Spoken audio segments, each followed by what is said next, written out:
Hello everyone, it's Carrie, and today I have a really quick video for you about how to dry emboss with a stencil.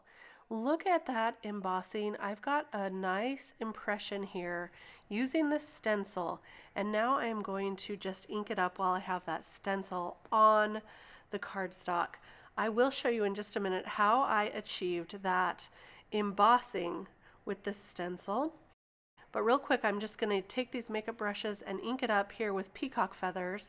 Then I'm going to take pine needles, which is a darker green, and I'm going to ink up just the centers. I recently did a video on 5 ways to use a stencil, and if I remember, I will link it up in the corner here.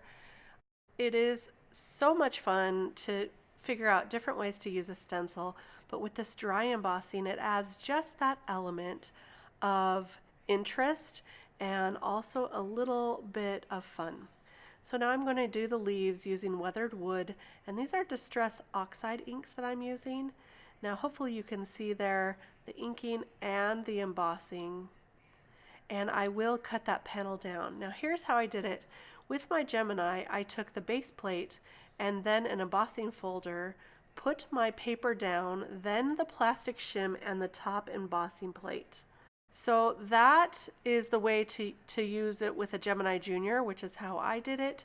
You can follow the instructions for embossing with your particular machine.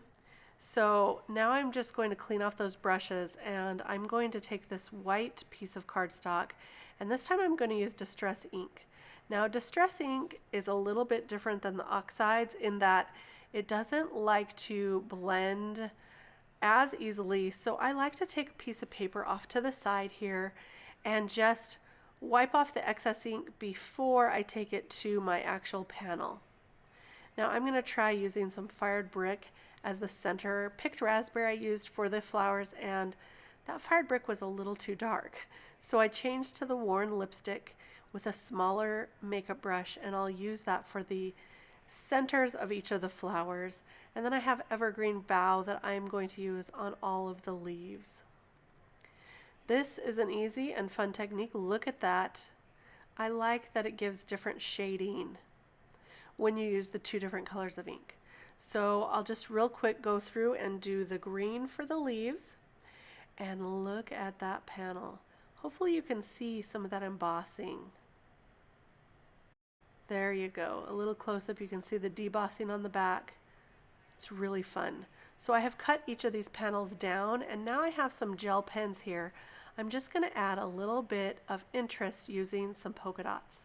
And I did that all over the leaves. Here's a little shot there. And then I lost the rest of my footage, but here's a close-up. I added some green dots to the pink card here. And this is such a fun and adds so much interest when you do the embossing and adding some dots. So I hope you really enjoyed this project today. Quick and easy. And if you do give it a try, please let me know. I would love to see your projects. Here are a few more videos that you might be interested in. And if you liked this video, please give me a thumbs up and subscribe to my channel. I'd love to see you again. Thanks for stopping by. Have a good day. Bye-bye.